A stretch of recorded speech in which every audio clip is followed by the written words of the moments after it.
آپ لوگ پوچھنا چاہتے ہیں کہ من نے عمران خان کا نام سن کر الجھن سی ہونے کیوں لگ جاتی ہے؟ عمران خان نے وعدہ کیا تھا 50 لاکھ گھر بنانے کا۔ اگر عمران خان نے اپنی دور حکومت میں 50 لاکھ گھر بنوا دیے ہوتے، اس مائی کے لیے بھی، اس بی بی کے لیے بھی، اس بہن کے لیے بھی اگر اس نے گھر مہیا کر دیا ہوتا تو آج یہ ہیلپ مانگنے میرے پاس بالکل بھی نہ آتی۔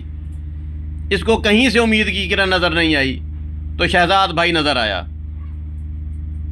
اور اس نے کہا جی سردیاں آ گئی ہیں، بچے سردی دے وچ کیویں رلسن، گھر پہ چھت نہیں ہے، ایک کمرہ بنوا دیں۔ ہے کوئی پوری دنیا میں ایسا لینڈ لارڈ، ایسا کوئی ذمہ دار، ایسا کوئی نواب، ایسا کوئی شہزادہ صفت آدمی، ایسا کوئی غیر ملک میں بیٹھا ہوا رحم دل آدمی جو اس بی بی کے لیے ایک کمرہ بنوا دے؟ بی بی ایک کمرہ چاہیے، ایک کمرہ بہو ہے، کتنی بال اندر ہے؟ 2 بیٹے، گھر کہنی۔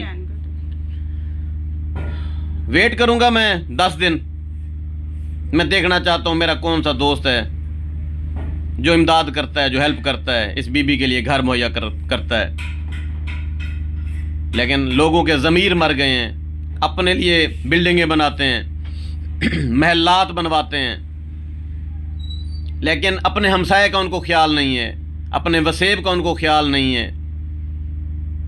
لیکن ایسا نہیں ہے کہ ساری دنیا ایک جیسی ہے، یہاں پر ایسے بھی لوگ ہیں جو پتہ بھی نہیں دیتے اور ہیلپ ہو جاتی ہے۔